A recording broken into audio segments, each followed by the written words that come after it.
الحمد لله رب العالمين، والصلاة والسلام على أشرف الأنبياء والمرسلين نبينا محمد وعلى آله وصحبه أجمعين، أما بعد.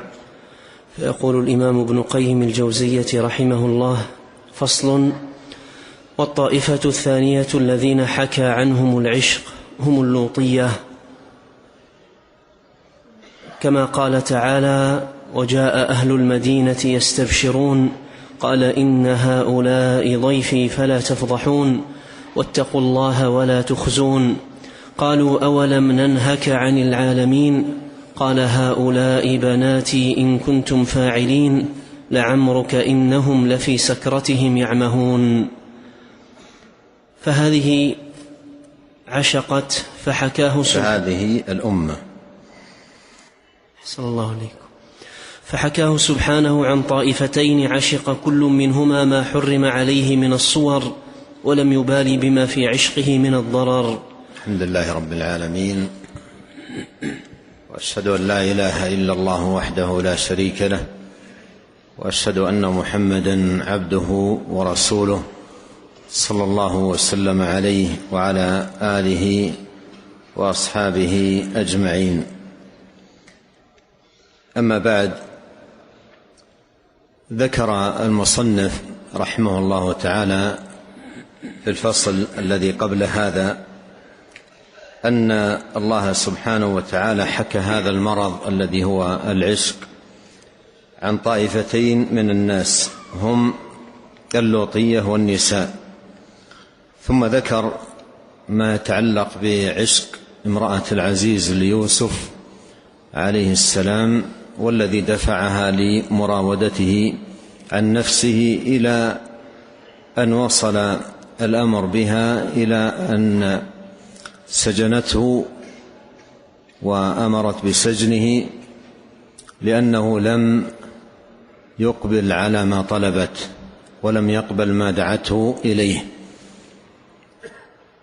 وفي هذا الفصل تحدث عن الطائفة الأخرى التي وقعت في هذا العشق، وهم اللوطية، وهي أمة غضب الله عليها أشد الغضب وأحل بها أشد العقوبة، وكانت الفعلة التي وقعت فيها تلك الأمة من أشنع الفعلات وأقبحها وأكبر الفواحش وأشنعها. والفاحشة التي نهى الله سبحانه وتعالى عن قربانها تتفاوت في درجاتها، وأشنعها هذه الفعلة، فعلة قوم لوط، اتيان الذكران، أتأتون الرجال شهوة من دون النساء. وهذه خسة في الطبع وقلة في الحياء ووقاحة في العمل، وفحش هو غاية الفحش وأشنعه. ولهذا جاء وصفهم بالفحش لفعلهم هذه الفعلة بقوله إنكم لتأتون الفاحشة معرفا، لأنهم بهذا استوفوا الفحش وبلغوا منتهاه، حتى إن مما ذكر أهل العلم أن هذا العمل تأنف منه حتى الحيوانات. لا يعرف في الحيوانات أن تيسا ينزو على تيس، أو حمارا على حمار، أو كلبا على كلب، لا تفعل ذلك حتى الحيوانات البهيم. فيبلغ بهؤلاء الخسة والفحش إلى درجة هي أشنع من درجة الحيوان البهيم.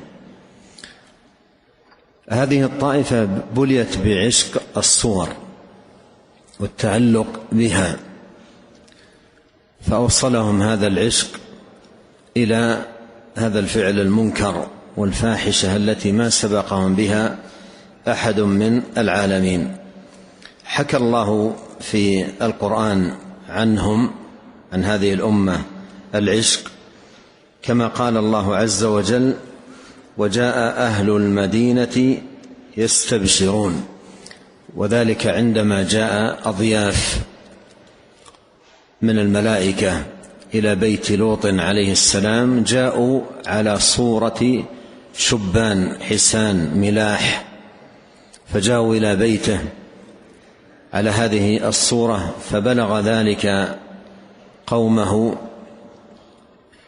فجاءوا يستبشرون، أي يبشر بعضهم بعضا بذلك، بوجود هؤلاء الشبان الملاح، فبشر بعضهم بعضا بذلك، وجاءوا إلى بيت لوط عليه السلام، فقال: إن هؤلاء ضيفي فلا تفضحون.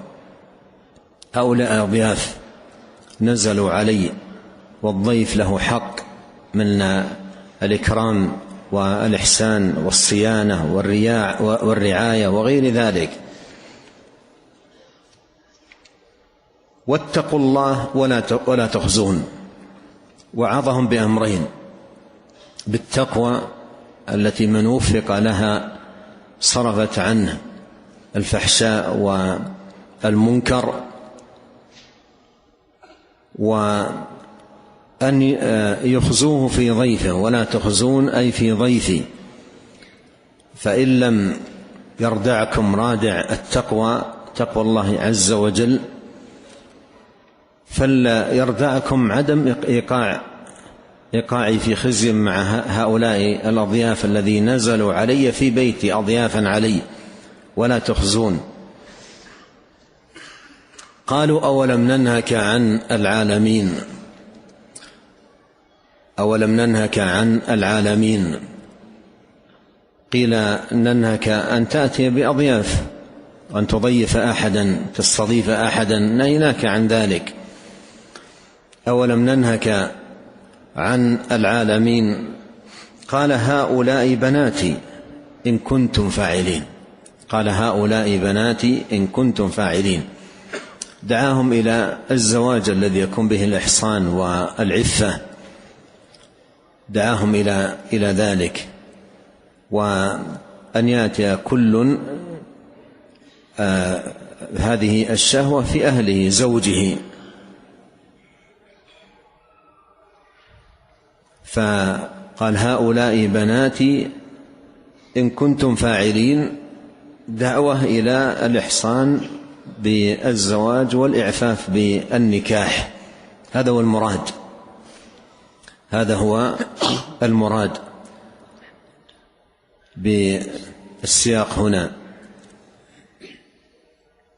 لعمرك إنهم لفي سكرتهم يعمهون. والمراد بالسكرة هنا سكرة العشق، وهي سكرة تعمي صاحبها وتفسد طبعه وخلقه وسلوكه وتعامله، فيفعل ما لا يفعله العقلاء، بل يصبح يصدق عليه وصف الجنون. ولهذا بعض العشاق يصل إلى درجة إلى أن يوصف بأنه مجنون، ويوصف بالجنون لأنه دخل في سكر العشق إلى أن أبلغه إلى هذا المبلغ الشنيع. قال: فهذه الأمة عاشقت، يعني وقعت في هذا العشق، عشق الصور، فوقعت في هذا المنكر الذي حكاه الله سبحانه وتعالى عن هذه الأمة. نعم.